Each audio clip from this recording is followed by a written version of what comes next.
Assalamualaikum warahmatullahi wabarakatuh.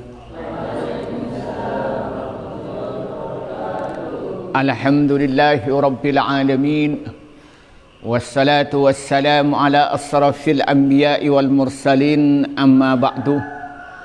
Para santri yang saya hormati, baik putra maupun putri, ibu-ibu dan bapak-bapak yang saya hormati, dan pemirsa dimanapun Anda berada, pertama-tama kita bersyukur kepada Allah Subhanahu wa Ta'ala atas segala nikmat yang Allah berikan kepada kita. Kedua kalinya rahmat dan salam semoga dicurahkan kepada Nabi Muhammad sallallahu alaihi wasallam. Para santri yang saya hormati, pada pertemuan kali ini kita akan mengkaji kitab Al-Kabair yang dikarang oleh Imam Az-Zahabi. Pada pertemuan kali ini kita akan mengkaji dosa besar yang ke-26 tentang dosa besar zalim, dengan sub pembahasan orang yang zalim akan diazab dengan azab yang pedih dan amal solehnya akan diberikan kepada orang yang dizalimi. Bismillahirrahmanirrahim. Waqala, dan bersabda siapa Nabi Muhammad sallallahu alaihi wasallam.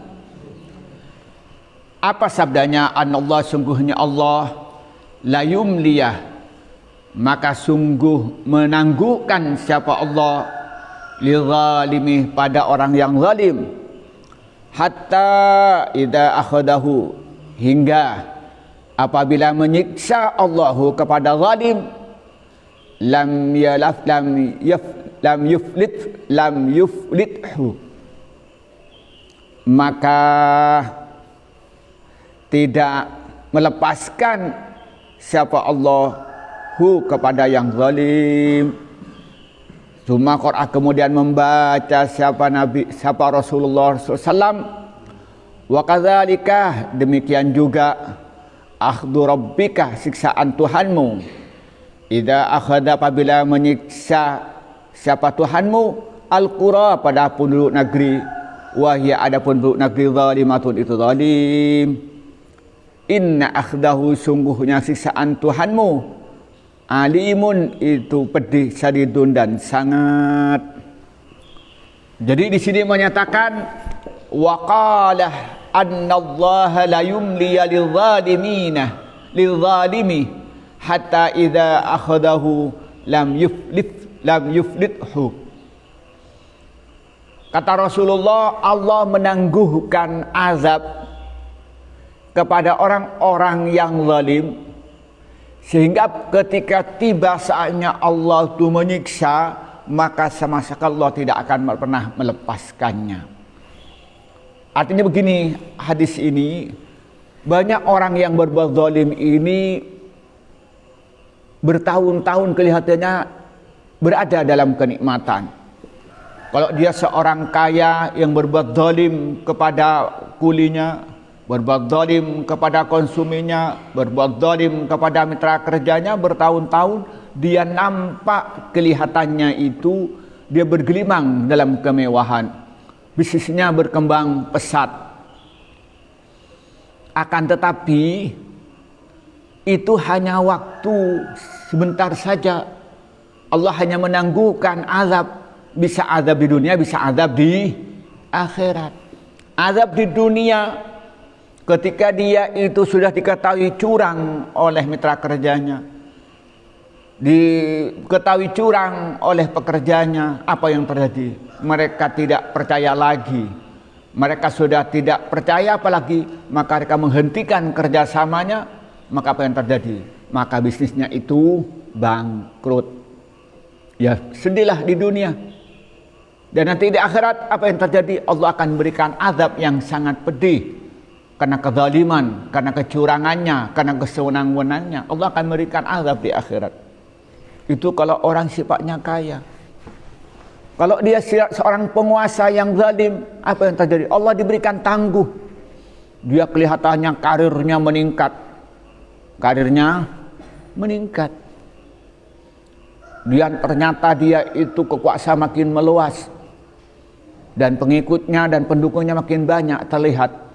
Tapi pada saatnya itu nanti jatuh, maka dia jatuh. Allah berikan contoh siapa? Pada Fir'aun.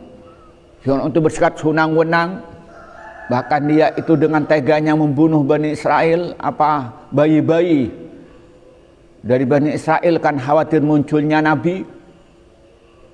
Nah, mereka itu kelihatannya berpuasa dalam waktu yang panjang, tapi ketika Allah menghendak menurunkan azab, maka Allah tidak akan pernah melepas sampai dia itu binasa. Apa yang terjadi? Dia tenggelam di Laut Merah.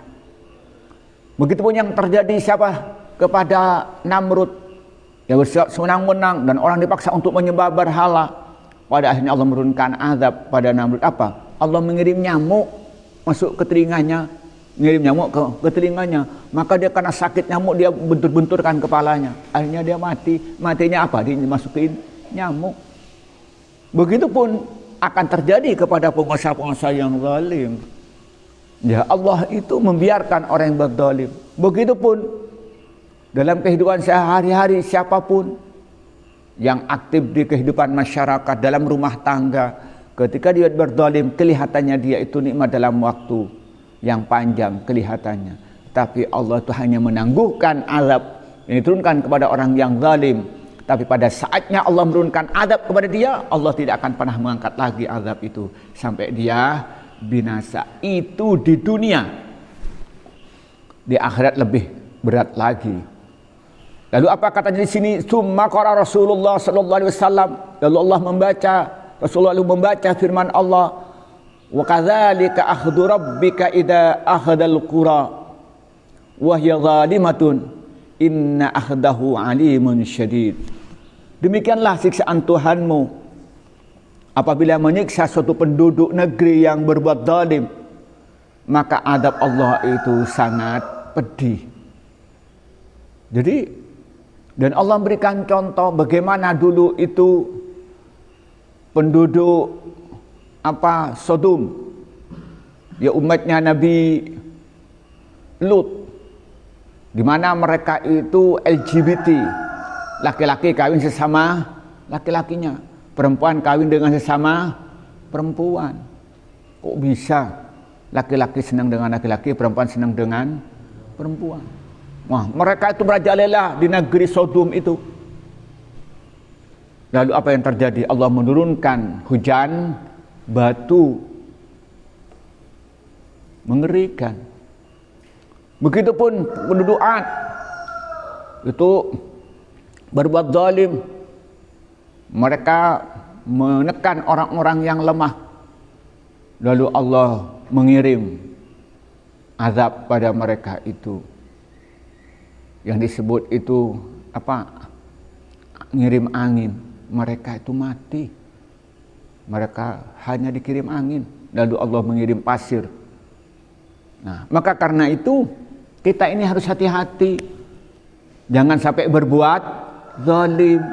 Santri sesama santrinya tidak boleh berbuat zalim. Pengurus kepada santri tidak boleh berbuat zalim. Begitupun pengurus yayasan tidak boleh berbuat zalim. Semuanya tidak boleh berbuat zalim. Kenapa? Orang yang berbuat akan mendapatkan azab dari Allah, azab yang sangat pedih, baik di dunia maupun di akhirat.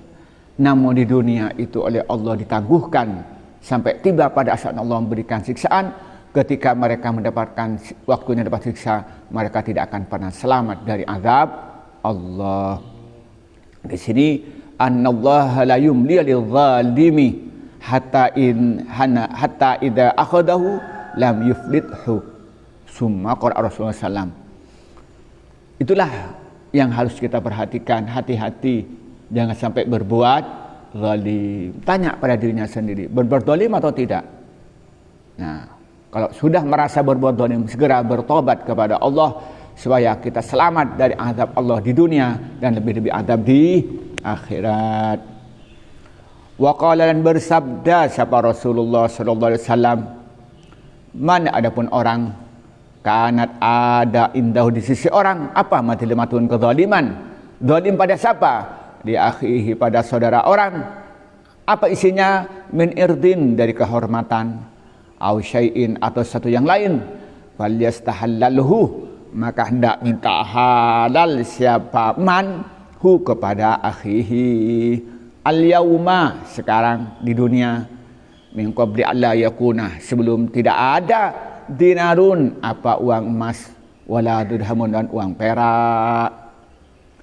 Ingkana apabila ada lahu bagi orang amalun apa amal perbuatan salihun yang soleh uhidah maka diambil minhu dari amalun soleh biqadri madrimatihi sesuai dengan kadar kezalimannya man.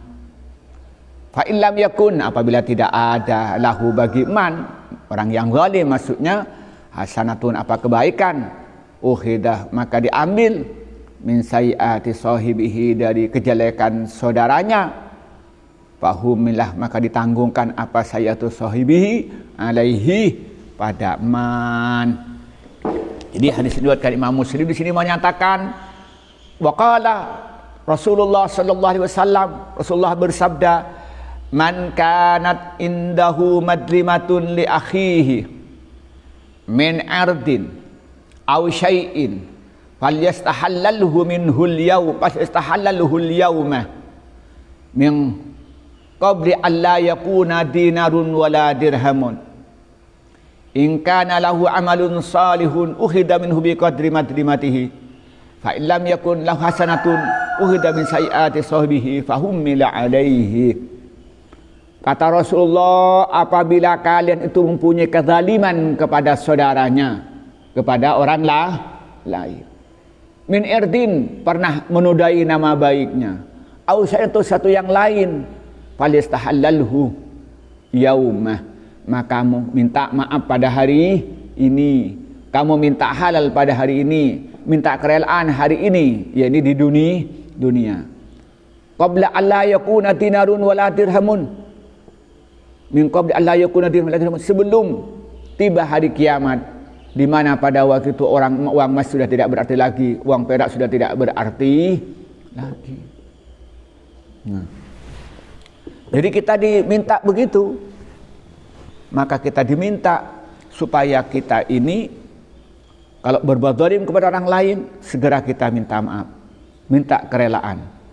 Kenapa katanya kalau ternyata dia itu punya amal soleh lalu dia berbuat zalim pada orang lain, maka apa kesolehannya diberikan pada orang lain.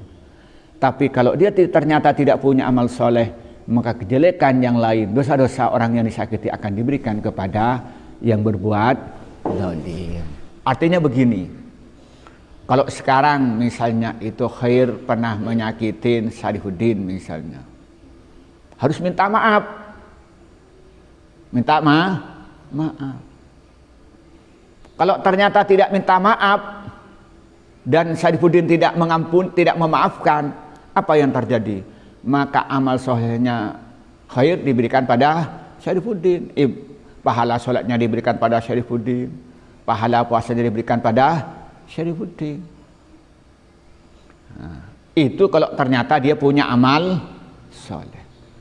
Kalau ternyata Khair tidak punya amal soleh sama sekali, apa yang terjadi? Maka dosa-dosa yang dilakukan oleh Sarifuddin diberikan kepada Khair. Rugi apa enggak rugi? Rugi. Maka hati-hati yang perempuan ini suka berbuat zalim pada temannya karena dirinya merasa besar berbuat zalim kepada yang kecil. Begitupun di sini karena dirinya merasa besar misalnya Rian merasa besar, begitu Khairul merasa besar lalu menyakitin yang kecil-kecil, menyakitin Reza dan begitu yang lain. Hati-hati. Ya di dunia kamu bisa selamat, kamu bisa merasa hebat, tapi hati-hati nanti di akhirat oleh Allah kebaikan-kebaikan yang dilakukan diberikan kepada orang yang dizalimi. Dan kalau ternyata dia itu masih banyak orang yang nuntut, misalnya dia itu jadi penguasa, jadi Pak RT, kan banyak rakyatnya. Anggaplah penduduk di RT itu penduduknya anggaplah isinya misalnya 20 keluarga. Diberbuat zalim satu persatu semuanya. Yang satu nuntut, ya Allah dulu saya dizalimi, diberikan solatnya. Lalu tampil lagi, ya Allah lalu kami di dunia kami dizalimi oleh dia, diberikan ibadah puasanya. Lalu tampil lagi, ya Allah dulu di dunia saya itu dihina, diberikan pahala sedekahnya. Lalu datang lagi, ya Allah dulu saya dihina di dunia, saya difitnah, diberikan pahala ngajinya. Masih tinggal 16 orang antri, 16 rumah tangga yang antri. Nah, apa yang terjadi? Maka kejelekan-kejelekan yang 14 orang itu diberikan kepada Pak RT yang berbuat zalim. Coba bayangkan, kalau jabatannya lebih tinggi lagi, ngeri kalau sampai berbuat zalim. Hati-hati, hati-hati. Maka di sini dalam hadis riwayat Imam Muslim, kalau ada orang yang berbuat zalim, terlanjur dia itu menodai kehormatan orang, atau dia terlanjur dia menghina orang, terlanjur ngambil rizki orang, ngambil harta orang, atau terlanjur dia mukul orang, atau terlanjur dia itu memberikan hukuman pada orang lain padahal dia tidak salah, maka segera minta maaf. Kalau dia berbuat zalim ngambil harta orang, cepat dikembalikan. Sebelum kapan? Sebelum hari kiamat tiba, sebelum dia meninggal dunia. Karena kalau terlanjur dia meninggal dunia, maka nanti dia akan menjadi orang yang bangkrut. Amal soleh yang dia lakukan akan diberikan kepada orang yang dizalimi. Dan sebaliknya, kejelekan-kejelekan orang yang dizalimi diberikan kepada orang yang berbuat zalim. Na'udzubillah. Inilah yang kita sampaikan pada pagi ini. Kesimpulannya, kita sebagai orang beriman, orang yang bertakwa, orang yang beragama Islam, hendaknya selalu berbuat adil. Berbuat adil dan menghindari kezaliman itu, karena kezaliman itu akan merugikan orang yang zalim. Di dunia akan mengalami kehancuran, mengalami kebinasaan, dan dia akan mendapatkan azab yang sangat pedih. Amal soleh yang dilakukan diberikan kepada orang yang dizalimi, dan kejadian dosa-dosa yang dilakukan orang yang dizalimi diberikan kepada orang yang berbuat zalim. Inilah yang bisa kita sampaikan pada pagi ini, semoga bermanfaat. Wallahul muwaffiq ila aqwamit thoriq. Wassalamualaikum warahmatullahi wabarakatuh.